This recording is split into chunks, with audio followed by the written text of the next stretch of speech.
ব্যাপারটাকে একেবারে খারাপ মনে করো না, বালহুয়া খয়রুল লাকুম।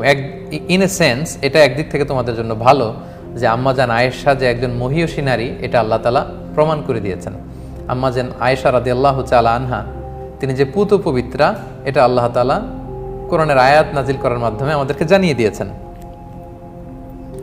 এরপর আল্লাহ বলছেন যে লিকুল্লি ইমরিইম মিনহুম মাকতাসাবা মিনাল ইসম, এই অপবাদের কাজে যার যতটুকু পোর্শন ছিল সে ততটুকু পাপ অর্জন করেছে। এটা মহাপাপের কাজ তোমরা করেছো।